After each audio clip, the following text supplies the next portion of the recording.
It was the day the Mac faithful have been waiting for. Apple today unveiled the iBook, the portable version of its wildly successful iMac.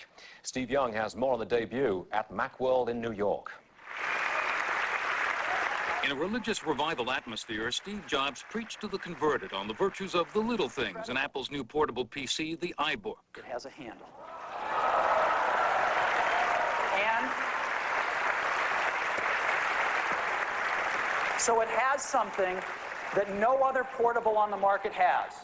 The iBook is loaded with internet and other communications features, a wireless upgrade, two of the iMac's 5 fruity colors, but a $1,600 price tag, $400 more than some analysts expected. Oh, I see, I get it. It's iMac to go. At a time when internet service companies are beginning to offer free PCs as a way to lure customers, a $1,600 computer seems to go against the grain. But analysts expect it to do well, but mainly with students. If you look at some of the wild colors on it, that's probably not the kind of thing most people are going to want to carry into their business organization, a tangerine, a notebook with a handle. The computer business is a series of niches, and they've identified those niches and they've designed products for that. That actually, if you look ahead, is where Apple can go longer term, is they identify other markets and design products for that. On another front, Jobs said Apple's newest QuickTime multimedia software will make it possible for anyone to run a TV station on the internet. In a jab at Microsoft, he said it's not only free, but also based on open standards. Companies using it will include ESPN, VH1, and Disney. With Apple stock now priced about 4 times higher than when he came back to the company, Steve Jobs is the company is no longer searching outside for a CEO, but for now, Jobs still retains the interim CEO title. Stuart? Steve Young reporting. Thank you, Steve. Apple stock has exploded since the return of Steve Jobs, and the company has beat profit expectation 7 quarters in a row. Can the winning streak continue? Joining us now on Moneyline, in our Moneyline Focus, is Apple co-founder and current CEO Steve Jobs. Welcome back. Thank you. The response today was clearly terrific, but we just heard Steve Young report on some concerns about the pricing.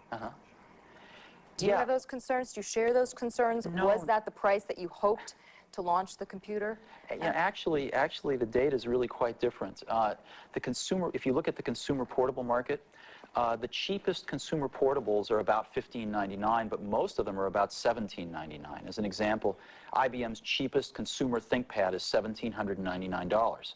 And so actually, since ours is more powerful than any of the Wintel ones and much cooler, and it's priced as cheap as any in the market, we're feeling pretty good. What happened was that most of the flat panel displays used in portables are made in Asia.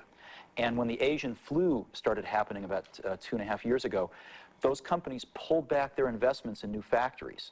And so as the demand caught up with supply and has now exceeded supply, the prices on these flat panel displays has been going up.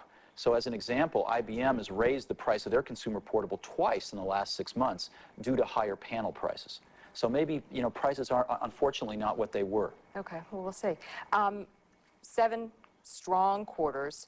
Since you've been back at Apple, you have cleaned up the bottom line. You have streamlined your product line, had a couple successful launches. What is next? What's the next target for you? Well, it's really simple. We want to make the best computers in the world. And we want to make the best computers for our pro markets, which are our design and publishing and web authoring customers, and for our education market. I don't know if you know this, but Apple's the largest education supplier in the world, measured in revenues, and for our consumer customers. And we think if we make the best computers in the world and do a really good job, we're going to keep getting new customers, and so far that's been happening. Are you going to drop the interim title, or are you kind of getting to like that interim CEO title? You know, about a year ago, everybody was really hounding me about this, and I had so much on my plate, so many things to do, and I woke up one morning and I just thought, this isn't my problem. This is their problem, and I've got enough problems I've taken on, so I just stopped thinking about it. And I probably should think about it one of these days, but I really haven't thought about it since. So you're still interim CEO? I'm still interim CEO, yeah. What about Pixar? Are you worried? How are you dividing up your time? Are you worried at all about neglecting Pixar? I try to spend about half and half, and it doesn't always go that way, but that's what I try to do. Both companies have excellent senior management teams. And so And fortunately, I'm not directing the pictures at Pixar. We have the most brilliant director in the business, John Lasseter, who's our Senior Vice President of Creative that oversees that. Now, Pixar is doing great. We have a film coming out this November, Toy Story 2, with our partner Disney, and Tom Hanks and Tim Allen are back, and I think it's going to be good. Good. Steve Jobs, thank you very much for joining us. Congrats on the launch today. Thanks very much.